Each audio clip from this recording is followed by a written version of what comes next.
Il ne vaut même pas l'air qu'il respire. C'est pathétique comme il accepte tout ce que je fais, a déclaré ma femme Isabella en italien à son amie Francesca, alors que je me trouvais à seulement 3 mètres d'eux, tenant 2 verres de vin à la fête d'inauguration de son nouveau bureau. Je me suis arrêté au milieu de l'élégante salle, les verres tremblant légèrement dans mes mains. Le bruit des conversations autour de moi s'est transformé en un bourdonnement lointain, tandis que les paroles de ma femme depuis 8 ans résonnaient dans ma tête. Francesca a ri doucement et a répondu « Mais il te donne une belle vie, non ? La maison, la voiture, les voyages. » Également en italien. Isabella a ajusté le collier en diamant que je lui avais offert pour notre dernier anniversaire et a soupiré. C'est exactement ça. Il m'achète comme si j'étais un animal de compagnie. Il ne se rend même pas compte que j'ai un amant depuis 2 ans, a-t-elle dit avec un sourire cruel. Je m'appelle GAB, j'ai 34 ans et je viens de découvrir que toute ma vie était un mensonge élaboré. Ce qu'Isabella ignorait, c'est que j'avais passé 3 ans de mon adolescence chez ma grand-mère italienne à Naples. 3 ans à écouter, parler et rêver en italien tous les jours. Elle a toujours supposé que j'étais un Américain monolingue comme les autres, car je n'avais jamais mentionné cette compétence. Pourquoi aurais-je caché une telle chose à ma propre femme? La réponse est simple. Depuis le début de notre relation, Isabella a toujours manifesté un étrange besoin de supériorité intellectuelle. Elle parlait couramment 5 langues et tenait à le mentionner dans toutes les conversations. Lorsque nous nous sommes rencontrés à l'université, elle était entourée d'un groupe d'admirateurs impressionnés par sa capacité à passer du français à l'italien, à l'espagnol et à l'allemand dans la même phrase. J'étais juste le garçon tranquille du cours d'ingénierie qui était fasciné non pas par les langues, mais par la personne intelligente et sophistiquée qui les parlait. Pendant notre relation, chaque fois que nous étions avec ses amis, presque tous étrangers ou polyglottes, je me contentais de rester silencieux, souriant poliment pendant qu'il parlait dans des langues que je n'étais pas censé comprendre. Isabella semblait apprécier ce rôle de traductrice, d'être le pont entre moi et son monde cosmopolite. « Pauvre chéri, il ne comprend rien à ce que nous disons », disait-elle souvent avec un sourire condescendant, en me caressant le bras comme si j'étais un enfant perdu. Au début, je pensais que c'était de l'affection. Avec le temps, j'ai compris que c'était du contrôle. Francesca a poursuivi la conversation. « Et il ne se doute de rien à propos de Marco ?»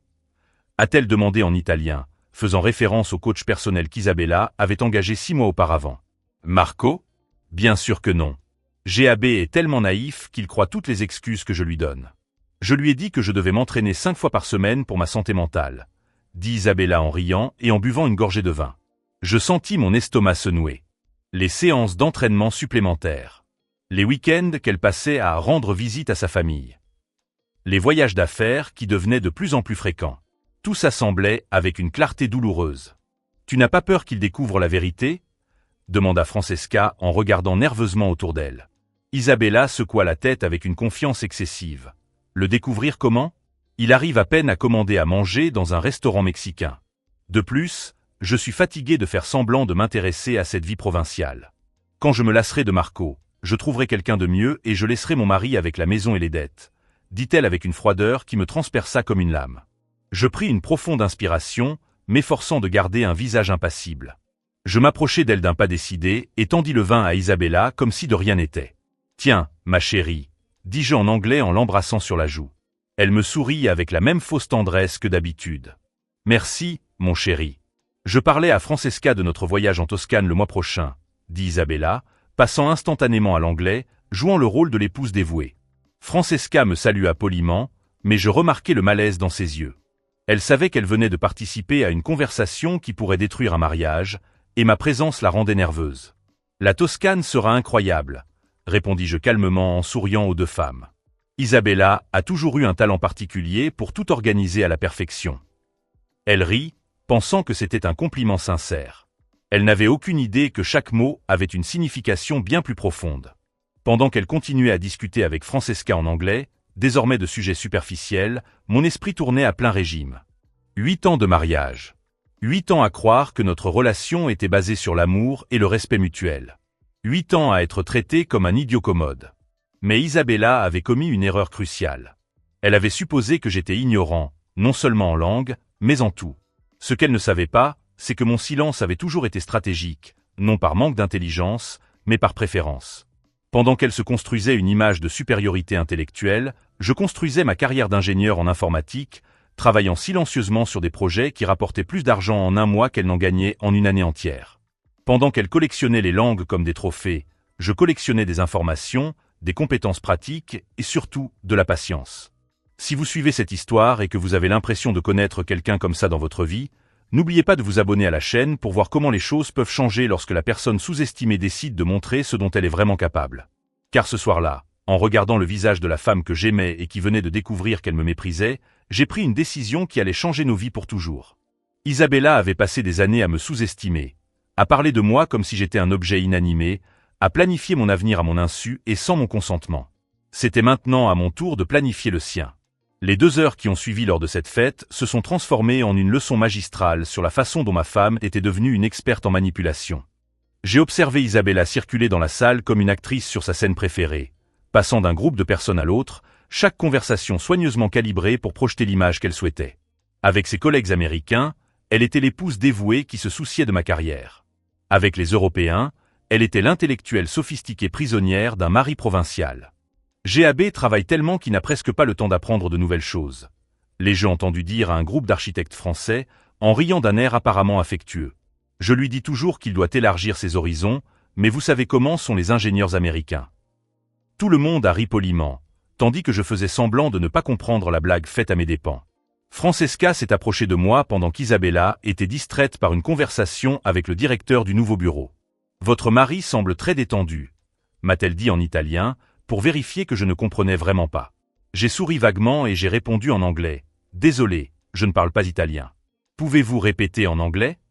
Elle s'est immédiatement détendue. « Oh, j'ai dit que vous sembliez très détendu. Cette fête doit être importante pour Isabella. »« Certainement. » ai-je répondu en buvant une gorgée de vin. Elle a travaillé dur pour en arriver là. Ce que je n'ai pas dit, c'est qu'Isabella était arrivée là en utilisant mon argent pour financer les études d'architecture qui lui avaient permis d'obtenir cette promotion. De l'argent que j'avais gagné en travaillant 60 heures par semaine sur des projets qu'elle considérait comme ennuyeux et sans créativité. Pendant notre mariage, chaque fois que je parlais de mon travail, Isabella changeait rapidement de sujet ou faisait des commentaires sur le fait que la programmation était quelque chose que n'importe qui pouvait apprendre sur YouTube. Elle ne me posait jamais de questions sur mes projets, ne montrait jamais de curiosité pour les systèmes que je développais pour des multinationales.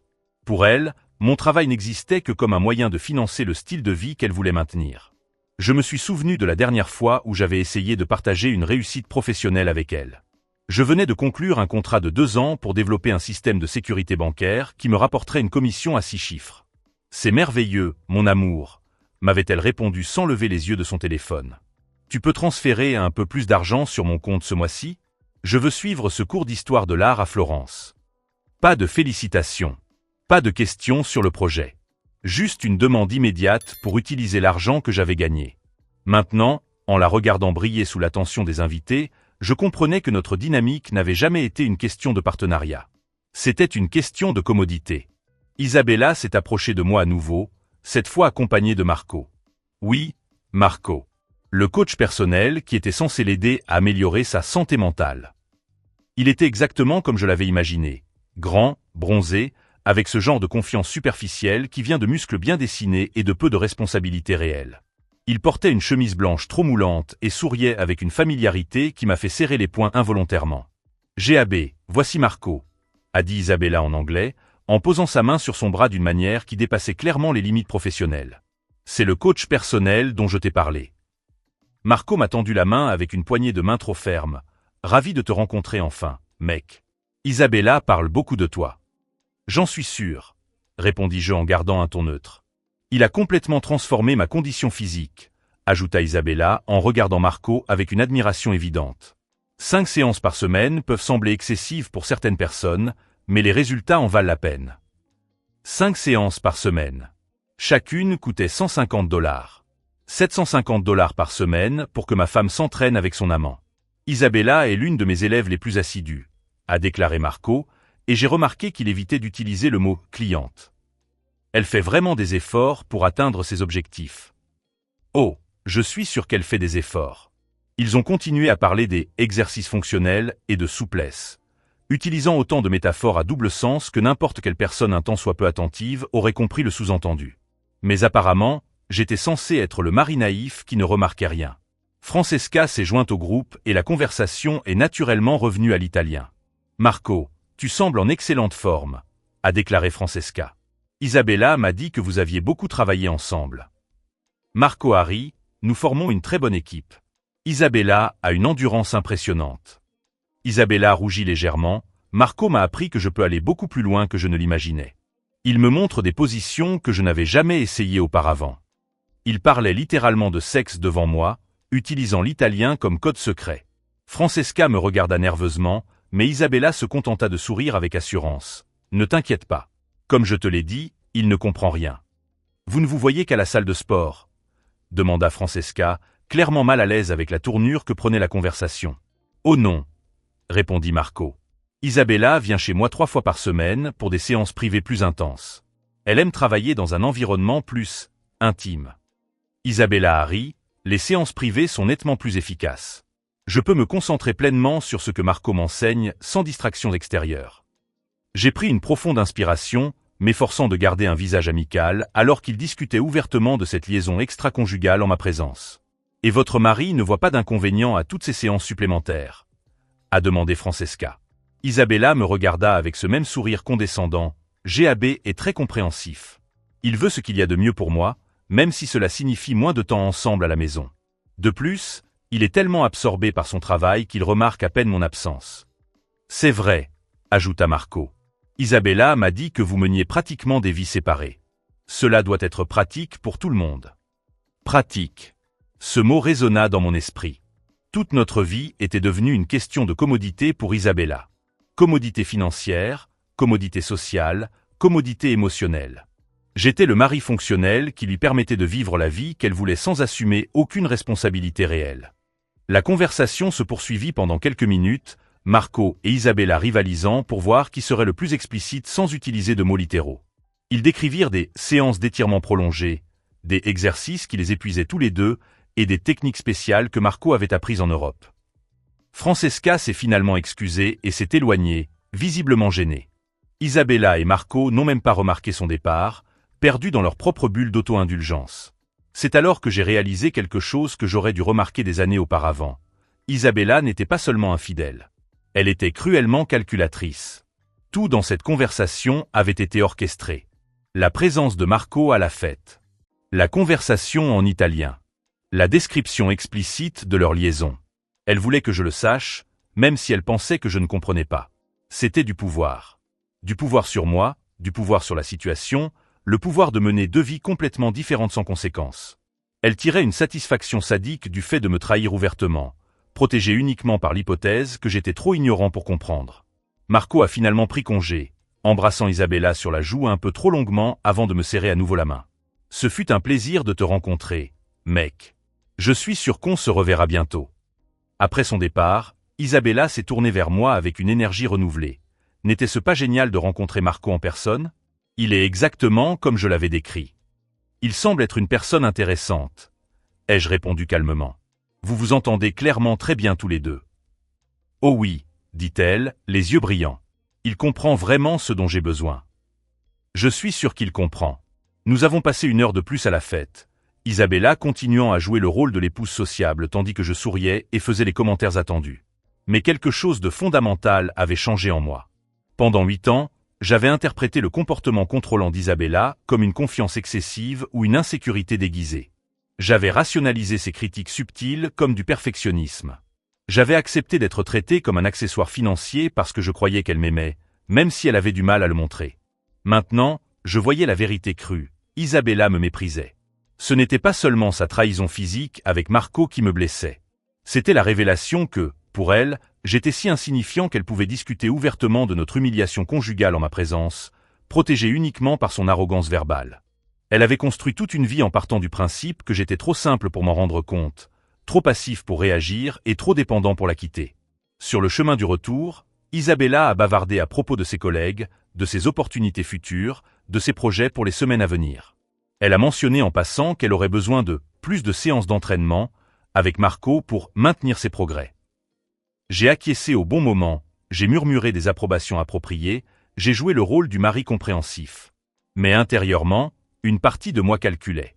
Je calculais combien de fois elle m'avait menti en face. Je calculais combien de notre argent commun elle dépensait pour entretenir sa liaison extra-conjugale. Je calculais depuis combien de temps toute notre vie reposait sur sa capacité à me manipuler. Et surtout, Je calculais exactement comment je pourrais utiliser sa confiance excessive à son encontre. Isabella avait commis l'erreur classique des manipulateurs qui réussissent. Elle croyait à sa propre propagande. Elle était tellement convaincue de mon ignorance qu'elle était devenue négligente, tellement sûre de son emprise qu'elle était devenue vulnérable. Elle n'avait aucune idée que l'homme assis à côté d'elle dans la voiture n'était plus la victime passive qu'elle pensait connaître. C'était quelqu'un qui avait finalement décidé de jouer le même jeu qu'elle, mais avec des règles qu'elle n'avait jamais apprises. Nous sommes arrivés à la maison à 23h45 et Isabella a immédiatement suivi sa routine habituelle. Long bain, soin de la peau élaborés et vérification obsessionnelle de son téléphone avant de se coucher. Je fis semblant d'être occupé à classer des documents dans le bureau, tout en observant chacun de ses mouvements à travers le reflet de la fenêtre. Chaque geste semblait chargé d'une nouvelle signification sinistre. Quand elle s'endormit enfin, j'attendis encore 30 minutes avant de me lever silencieusement. Je me dirigeai vers son sac, qui se trouvait sur la commode de la chambre, et pris son téléphone. Le mot de passe était notre date d'anniversaire. Évidemment. Même si nous menions deux vies complètement différentes, Isabella maintenait l'apparence d'une épouse dévouée jusque dans les moindres détails. Ce que j'ai trouvé dans les messages m'a fait m'asseoir lourdement sur la chaise de bureau. Les conversations avec Marco commençaient à 5h30 du matin et se terminaient après minuit. Tous les jours. Depuis 2 ans. Bonjour, mon amour. J'ai rêvé de toi toute la nuit. C'était toujours ainsi qu'elle commençait. Je ne supporte plus de faire semblant avec lui. Quand vas-tu me sortir de cette situation ? Isabella avait écrit cela 3 jours auparavant. La réponse de Marco était directe. Patience, princesse. Tu dois d'abord t'assurer au sujet de l'argent. Découvre tout sur ses comptes et ses investissements. Ensuite, nous parlerons de Cancun. Cancun. Ils prévoyaient de s'enfuir ensemble. J'ai continué à lire, mon estomac se nouant à chaque nouveau message. Ils discutaient non seulement de la fin de mon mariage, mais aussi de la manière dont Isabella pourrait en tirer le maximum. Il est tellement naïf qu'il ne s'apercevra même pas quand je transférerai l'argent du compte d'épargne, avait-elle écrit la semaine précédente. Et l'appartement à Miami que vous avez acheté l'année dernière ? Demanda Marco. Il est à nos deux noms, mais j'ai une procuration. Je peux le vendre sans qu'il le sache. Miami. Il parlait de l'appartement de vacances que nous avions acheté avec les économies que j'avais accumulées en travaillant des heures supplémentaires. L'appartement qu'Isabella disait être notre refuge pour la retraite. Mais le message qui m'a le plus choqué était caché au milieu d'une conversation apparemment romantique. Parfois, j'ai pitié de lui, avait écrit Isabella. Il pense vraiment que nous sommes heureux. N'aie pas pitié, avait répondu Marco. Il a choisi de vivre dans un fantasme. Tu es juste en train de te réveiller à la réalité. Les hommes comme lui méritent qu'on leur apprenne comment fonctionne le monde réel. Les hommes comme moi. Comme si j'étais un type particulier de personne qui méritait naturellement d'être trahi et humilié.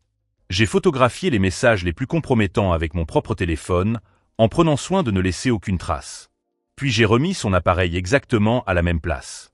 De retour au bureau, j'ai passé les 3 heures suivantes à lire chaque conversation, chaque photo envoyée, chaque plan qu'ils avaient ourdi derrière mon dos. Le niveau de détail était impressionnant. Ils ne se contentaient pas d'avoir une liaison, ils orchestraient méthodiquement la destruction de ma vie financière et émotionnelle. Isabella avait photographié des documents importants dans mon bureau. Des relevés bancaires, des contrats de travail, des informations sur des clients. Tout avait été partagé avec Marco, comme s'ils étaient associés dans une entreprise dont le produit était ma destruction. Il y avait même des conversations sur la façon dont il pourrait utiliser mon travail contre moi. Il travaille avec beaucoup d'entreprises importantes, avait écrit Isabella. Si quelqu'un découvre qu'il favorise certains clients, cela pourrait nuire à sa réputation. Des faveurs. Elle faisait référence aux remises que j'accordais aux startups dirigées par des femmes ou des minorités ethniques. C'était quelque chose que je faisais par principe, pour tenter d'équilibrer un secteur dominé par les hommes blancs. Pour elle, c'était un moyen de chantage. Le lendemain matin, je me suis réveillé avant Isabella et j'ai préparé le café comme d'habitude. Quand elle est descendue, souriante, et m'a dit à quel point la fête avait été merveilleuse, j'ai réussi à lui rendre son sourire et à acquiescer.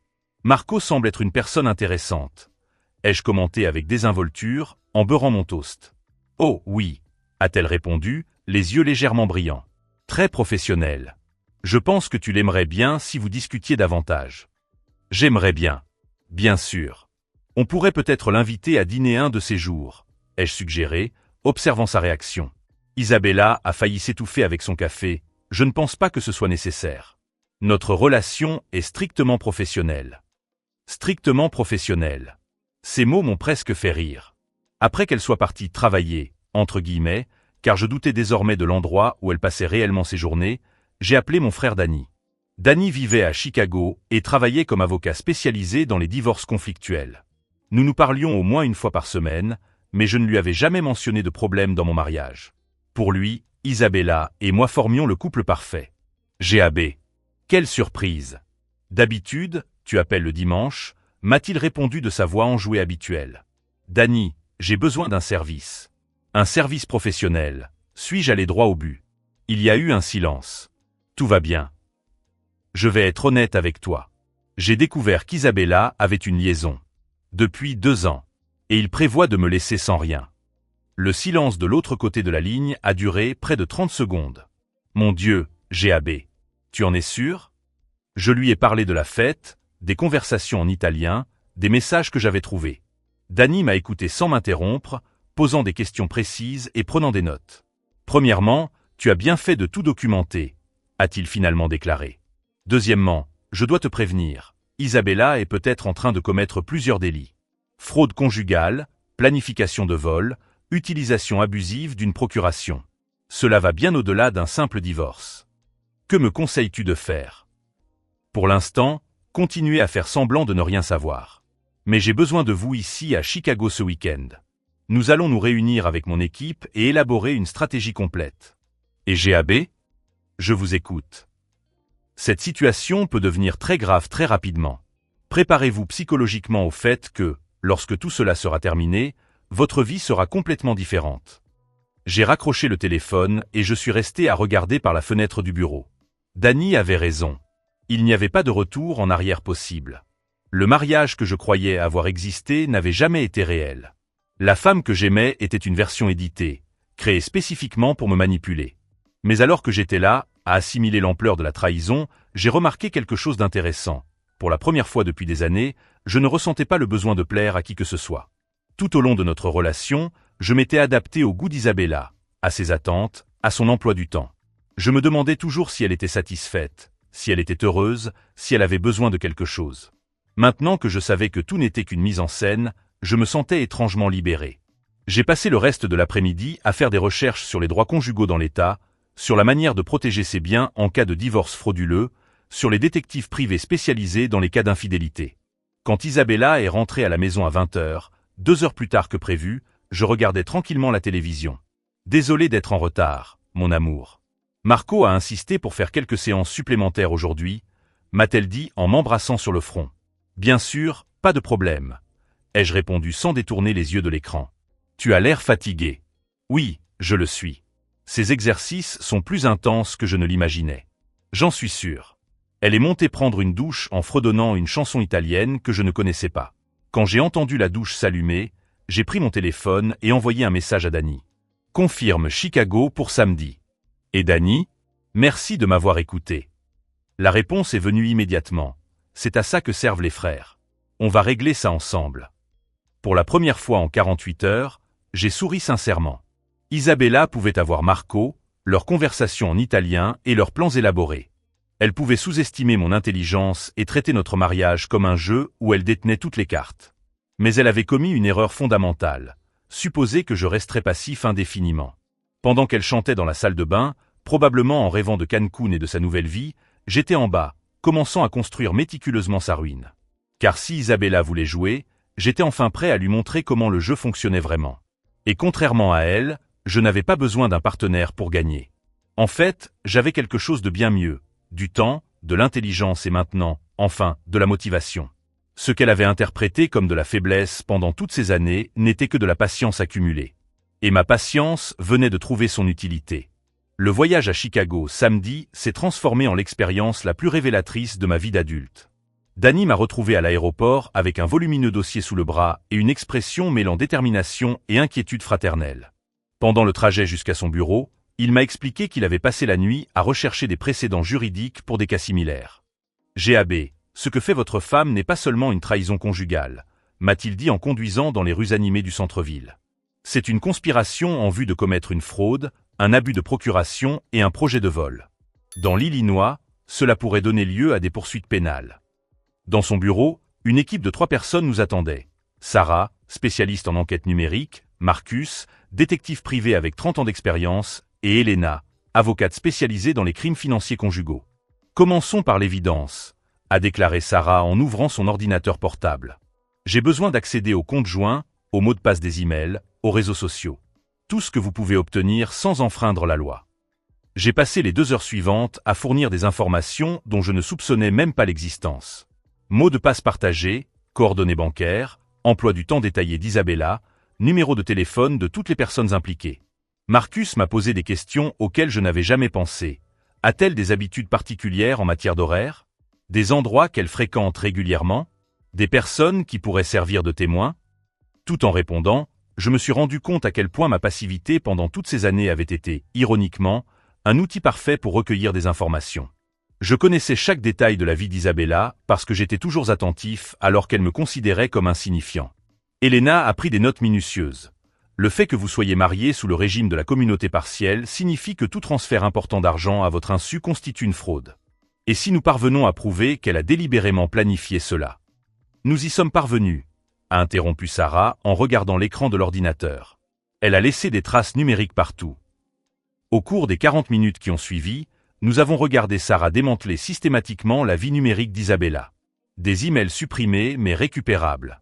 L'historique de recherche Google sur comment cacher de l'argent pendant un divorce et état sans communauté de biens. Des recherches sur des billets d'avion pour Cancun à différentes dates. Mais la découverte la plus dévastatrice est venue lorsque Sarah accédait au compte iCloud d'Isabella en utilisant un mot de passe qui était une variante de notre anniversaire de mariage. Elle a des photos, a déclaré Sarah en tournant l'écran pour que nous puissions voir. Beaucoup de photos. Les images montraient Isabella et Marco dans des situations intimes, mais aussi des documents de mon bureau photographié en secret. Des contrats avec des clients, des relevés bancaires personnels, même des notes sur des réunions de travail. C'est de l'espionnage industriel, murmura Elena. Elle ne prévoyait pas seulement de vous voler personnellement. Elle collectait des informations qui pourraient nuire à votre carrière professionnelle. Marcus désigna une photo en particulier. Celui-ci est un document sur le contrat avec Meridian Tech, n'est-ce pas? S'il découvrait que des informations confidentielles ont été compromises, cela mettrait non seulement fin au contrat, mais vous pourriez également être poursuivi pour violation de la confidentialité. L'ampleur de la trahison me frappa comme une vague glaciale. Isabella n'avait pas seulement une liaison ou l'intention de me quitter. Elle détruisait systématiquement ma capacité à me remettre financièrement après le divorce. Danny referma le dossier avec force. Cela change complètement la stratégie. Nous n'avons plus affaire à un divorce compliqué. Nous avons affaire à des crimes fédéraux. Au cours des 2 heures qui suivirent, nous élaborâmes un plan à la fois simple et d'une efficacité redoutable. Marcus allait commencer à surveiller discrètement Isabella et Marco, documentant leur rencontre et établissant un schéma comportemental clair. Sarah allait continuer à surveiller leurs activités numériques, en particulier les transferts d'argent ou les communications concernant Cancun. Elena allait préparer les documents juridiques nécessaires pour geler immédiatement leurs avoirs au moment opportun. Et Danny allait tout coordonner, s'assurant que chaque étape soit juridiquement solide et stratégiquement synchronisée. La clé, c'est le timing, expliqua Elena. Nous devons la laisser commettre suffisamment d'actes pour établir un schéma criminel clair, mais pas trop pour ne pas causer de dommages irréversibles à ses finances. Et psychologiquement, ajouta Marcus, plus elle sera plus confiante, plus elle deviendra négligente. Les personnes qui croient avoir gagné commettent les erreurs les plus dramatiques. Je suis rentré chez moi dimanche soir avec un sentiment complètement différent. Pour la première fois depuis des jours, je ne me sentais pas comme une victime réagissant à des événements hors de mon contrôle. J'avais un plan, une équipe et une compréhension claire du fait qu'Isabella avait fondamentalement sous-estimé à qui elle avait affaire. Isabella m'a accueilli à la porte avec un sourire radieux. « Comment s'est passé ton voyage avec Danny? Vous avez toujours tellement de choses à vous dire. » « Il a été productif, ai-je répondu en l'embrassant sur la joue. Nous avons discuté de quelques projets familiaux pour l'année prochaine. Des projets familiaux. Techniquement, ce n'était pas un mensonge. Au cours de la semaine suivante, Isabella est devenue encore plus négligente. Ses mensonges sont devenus plus élaborés, presque comme si elle testait jusqu'où elle pouvait pousser sa manipulation. Le mardi, elle a annoncé qu'elle devait se rendre à Los Angeles pendant 4 jours pour un projet architectural spécial. Le mercredi, elle a dit que Marco lui avait recommandé une retraite bien-être qui coûterait 2400 $. Le jeudi, j'ai trouvé une 2e clé d'appartement cachée dans son sac à main. À quoi sert cette clé? Lui ai-je demandé avec désinvolture pendant le dîner. Oh, celle-là, a-t-elle répondu sans hésiter. Marco m'en a donné une copie de son club de sport. Il a un studio privé où nous pouvons faire des séances plus intensives sans être dérangés. Un studio privé. Bien sûr. J'ai photographié la clé en secret et j'ai envoyé l'image à Marcus. 2 heures plus tard, il a confirmé. C'était l'appartement que Marco louait à 15 minutes de chez nous. Ce soir-là, pendant qu'Isabella prenait sa douche, j'ai reçu un message de Dani. Tout est documenté. Sarah a trouvé des virements bancaires vers des comptes offshore. Elena prépare les papiers. Marcus a des photos d'elle entrant dans l'appartement de Marco 3 fois cette semaine. Comment te sens-tu? Prêt, ai-je répondu. Et je l'étais vraiment. Pendant des années, j'avais interprété le besoin constant d'Isabella de démontrer sa supériorité intellectuelle comme une insécurité déguisée. J'avais rationalisé son comportement contrôlant comme un perfectionnisme mal dirigé. Maintenant, en la regardant chanter insouciante sous la douche alors qu'elle planifiait de détruire ma vie, je comprenais qu'il n'y avait rien d'insécurisé ou de mal orienté dans ses actions. Isabella était simplement une personne qui considérait les autres comme des objets à manipuler quand cela lui convenait et à jeter quand ils n'étaient plus utiles. Si vous suivez ce parcours de découverte et de préparation, n'oubliez pas de vous abonner à la chaîne, car ce qui va suivre montrera que sous-estimer la personne calme de la famille peut être la plus grande erreur que l'on puisse commettre dans la vie. Ce qu'Isabella ne comprenait pas, c'est que mon silence pendant toutes ces années n'était pas le signe d'une passivité ou d'une ignorance. C'était le résultat d'une personne qui préfère observer et comprendre complètement une situation avant d'agir.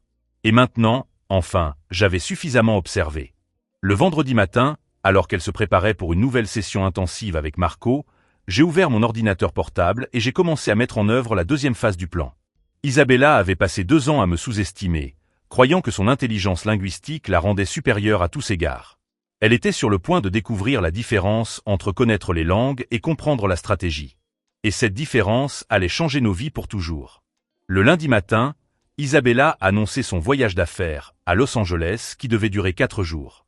Elle m'embrassa sur le front avec la même fausse tendresse que d'habitude et me dit qu'elle me manquerait. Marco va assurer quelques séances supplémentaires pour d'autres clients pendant mon absence, mentionna-t-elle avec désinvolture. Donc, si tu as besoin de la salle de sport, tu peux l'appeler. Bien sûr. Marco allait assurer d'autres choses aussi. Dès que son taxi a quitté l'entrée de notre maison, j'ai appelé Dani. C'est le moment, ai-je simplement dit. Je confirme la réception. Sarah suit son GPS. Marcus est en position à l'aéroport. Elena a les documents prêts. Es-tu sûr d'être prêt pour ça? J'ai regardé autour de moi la maison où j'avais vécu pendant 8 ans, pensant que c'était mon foyer. Chaque objet, chaque photo accrochée au mur, chaque meuble choisi ensemble. Tout cela faisait partie d'une mise en scène élaborée que je finançais pendant qu'Isabella menait la danse. Je suis prêt, ai-je répondu. Ce qu'Isabella ignorait, c'est que Marcus avait discrètement installé des caméras de sécurité à des endroits stratégiques de notre propriété 2 semaines auparavant. Légalement, j'avais le droit de surveiller ma propre maison. Ce que ces caméras avaient capturé pendant les séances d'entraînement d'Isabella et Marco dans notre jardin allait constituer une preuve accablante. À 10 heures du matin, j'ai reçu le premier message de Sarah. Elle n'a pas pris le vol pour Los Angeles. Elle se dirige vers l'appartement de Marco. À 2 heures de l'après-midi, ils sont sortis ensemble. Direction la banque centrale. Marco porte un porte-document. À 4 heures, tentative d'accès au compte d'épargne commun. Transfert de 25 000 $ refusé par le système de sécurité que tu as activé la semaine dernière. Isabella m'a appelé à 4h15, la voix tendue. « Chérie, j'ai des problèmes pour accéder à notre compte d'épargne. As-tu changé un mot de passe ?» Je n'ai rien changé, ai-je répondu calmement. C'est peut-être un problème du système bancaire. Tu appelles de Los Angeles? Pause. Oui, de Los Angeles. La connexion Internet de l'hôtel est horrible. Je comprends. Quand tu rentreras jeudi, on pourra régler ça ensemble à la banque. Nouvelle pause. Jeudi? Je ne peux pas régler ça avant? Malheureusement, ils exigent la signature en personne des 2 conjoints pour les transactions supérieures à 10 000 $. C'est une nouvelle politique de sécurité. C'était un mensonge, bien sûr. Mais Isabella ne le savait pas. Dani m'a appelé 1 heure plus tard. Elle a essayé d'accéder au compte 3 fois dans différentes banques. Marco est visiblement nerveux. Je pense qu'ils ont une date limite pour quelque chose. Probablement le voyage à Cancun, ai-je répondu. Les billets que Sarah a trouvés sont pour ce week-end. Mardi, Isabella a appelé 2 fois, inventant des excuses de plus en plus élaborées pour rentrer plus tôt.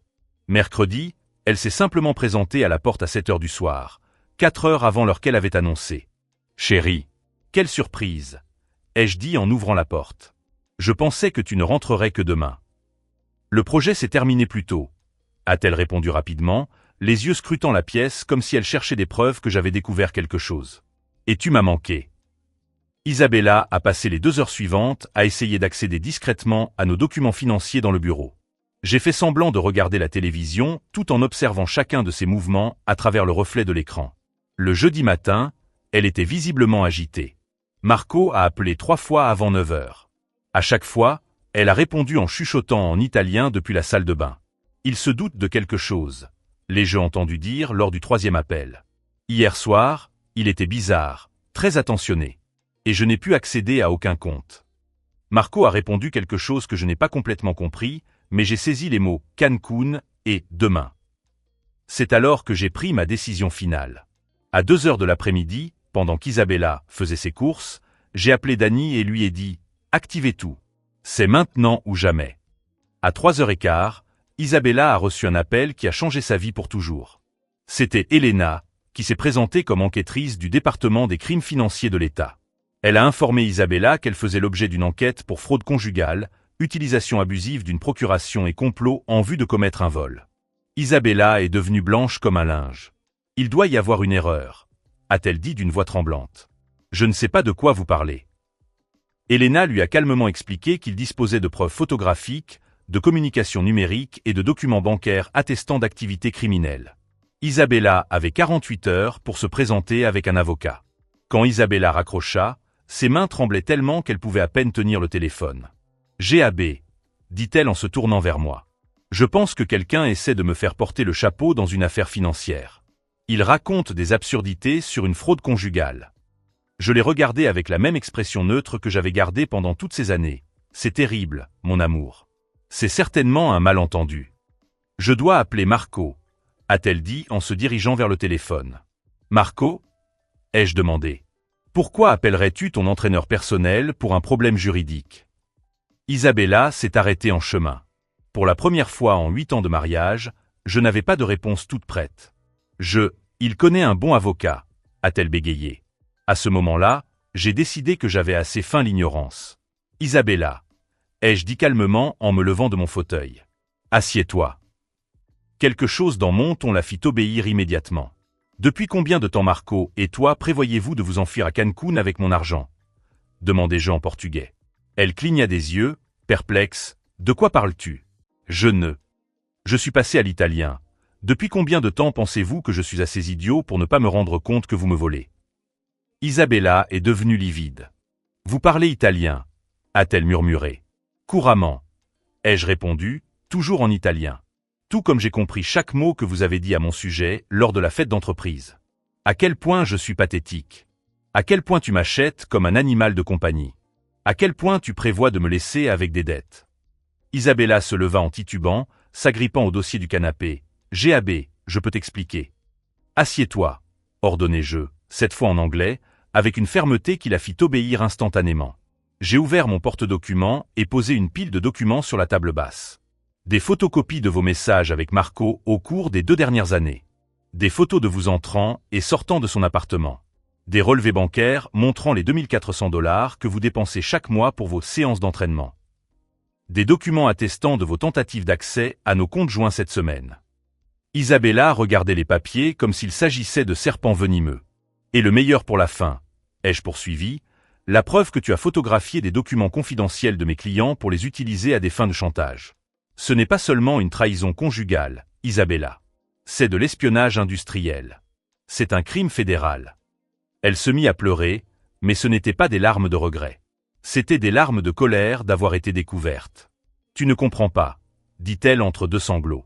Notre vie était tellement limitée. J'avais besoin de plus. Je mérite plus. Tu mérites plus ? demandai-je, ma voix toujours calme. Tu méritais plus qu'une maison payée, des voitures neuves, des voyages en Europe, la liberté de suivre tous les cours que tu voulais et un mari qui travaillait 60 heures par semaine pour financer tes rêves. Isabella s'essuya le visage et me regarda avec un mélange de mépris et de désespoir. Tu ne m'as jamais comprise. Tu ne m'as jamais appréciée pour ce que je suis vraiment. Au contraire, répondis-je. J'ai compris exactement qui tu es. Il m'a juste fallu beaucoup de temps pour l'accepter. Mon téléphone sonna. C'était Danny. GAB. Marco vient d'être arrêté alors qu'il tentait de retirer 50 000 $ d'un compte offshore qu'il avait ouvert en utilisant tes informations personnelles. Apparemment, il a paniqué lorsqu'il a appris l'enquête et a essayé de récupérer autant d'argent que possible avant de s'enfuir. J'ai regardé Isabella, qui avait entendu chaque mot. On dirait que ton petit ami t'a abandonné. Ai-je dit calmement. Isabella s'est complètement effondrée. Elle est tombée à genoux sur le sol de notre salon, sanglotant de manière incontrôlable. S'il te plaît, GAB. On peut régler ça. Je peux changer. Je peux m'améliorer. Je me suis levé et je me suis dirigé vers la fenêtre, observant la rue où nous avions marché ensemble tant de nuits, quand je croyais encore que nous étions partenaires. Isabella, dis-je sans me retourner. Tu as eu 8 ans pour t'améliorer. Tu as choisi d'utiliser chaque jour de ces 8 années pour devenir pire. Quand je me suis enfin retourné pour la regarder, je n'ai pas vu la femme sophistiquée et intelligente dont j'étais tombé amoureux, mais quelqu'un qui avait passé tellement de temps à tromper les autres qu'elle avait complètement oublié qui elle était vraiment. L'avocat dont Elena a parlé, tu vas en avoir besoin. Parce que demain matin, quand tu iras témoigner, chaque mensonge que tu as raconté, chaque dollar que tu as essayé de voler, chaque document que tu as photographié en secret, tout sera utilisé contre toi. Isabella m'a regardé avec une expression que je n'avais jamais vue auparavant, une peur authentique. Pour la première fois depuis le début de notre relation, elle me voyait enfin telle que j'étais vraiment. Et maintenant qu'elle me voyait, il était trop tard pour changer quoi que ce soit. 6 mois plus tard, Isabella a effectué des travaux d'intérêt général en attendant son procès pour fraude conjugale.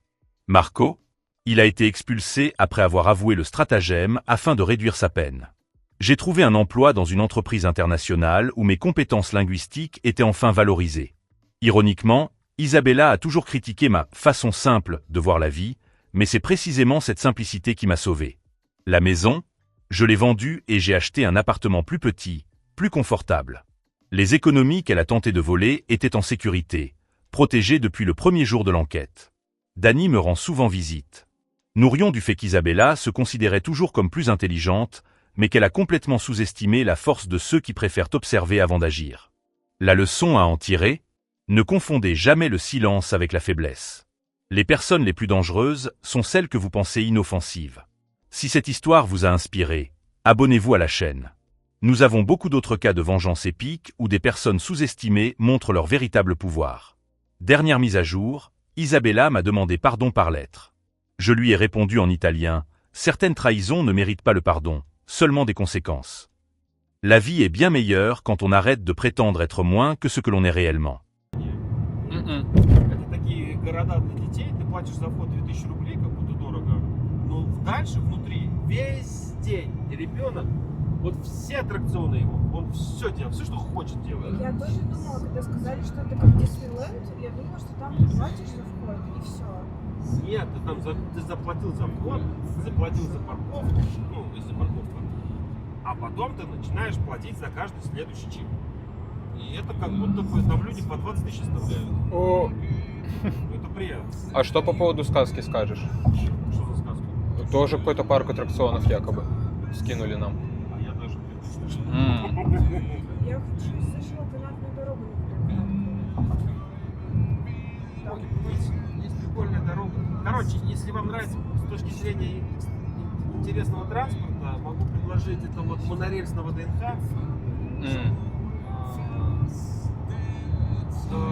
Это как это называется, когда Колесо нет, кабинки катают. Канатная дорога, вот. Нет, она не канатная. Это чуть-чуть другое. Нет. Ну, тросы и кабинки Как пускают. называется, когда Бля. кабинка под трос? Дорога. Да нет, она не канатная дорога. Фуникулер! Вот, спасибо, да. Фуникулер. Вот, где Воробьевы горы, там есть фуникулеры.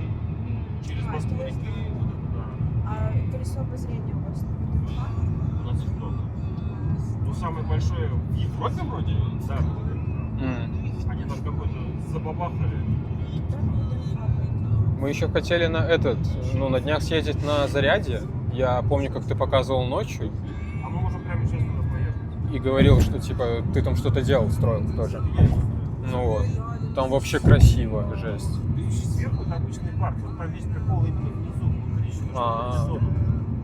А сверху, ну, блин, Ну, сверху тоже, знаешь, прикольный. Ну, там вот это прикол, то, что каждая зона имеет свои эти растения, типа сибирские, алтайские, из центральной России растения. Ну, так, спасибо за фоллоу, брат. Ну как ты, привык к аппарату? Не, ну, когда едешь прямо, Ну, я обращаю внимание, ты уже 5 минут едешь. ну, тут прямо. Это рекорд пока что. Это в машине. Это твой Жигуля обогнать. Спрашиваю, кто из вас Азамат? Я. Вот, белый.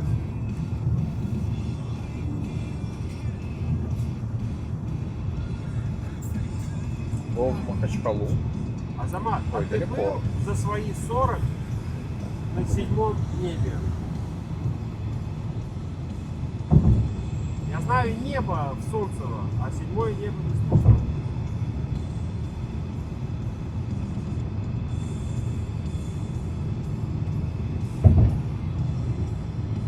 А подожди, вы что, 8-90 посидели? Ну, вообще да. Я стритрейсер! Конечно, мой здоровье С чувством, с любовью, да? влияет. Я скажу, для себя не На Собянин при Москве похорошел. Мне мама такая, ты в Минске не годишься. Нахрена тебе в Минск? А я не знаю, почему все Москвы так боятся по дорогам. Ну, то есть это какой-то стереотип. Почему? Во-первых, русские, вот я скажу честно, я не знаю, может быть, потому что они приезжают в Беларусь. Хотя сейчас единая система штрафов, то есть нет такого, как раньше, что ты Так, ребята, скажите, мы тут, не тут? Тебе ничего не Я вижу, что мы по битрейту пропали сильно. Ну, русские, пиздец. Они подрезают, они не выбивают поворотники, они как какой себя ведут. И мне кажется, ну, у вас дорога намного агрессивнее, ребята. Сейчас, подожди, Woman Mama, видишь, что есть они говорят? единственное правило в Москве. Вот оно Щас, такое, знаешь, щас есть зримое передам. правило. Не надо щелкать ебалом. Вот. Это вот единственное, что в Москве действительно стоит соблюдать. Не щелкай ебалом. Газуй вовремя. На зеленый не тупи. Не стой вот это вот. Бывает. Тише. Тихо, тихо, нормально. Азамату привет от Woman Момента. О! Момент, здорово, брат. Чего? Он просто...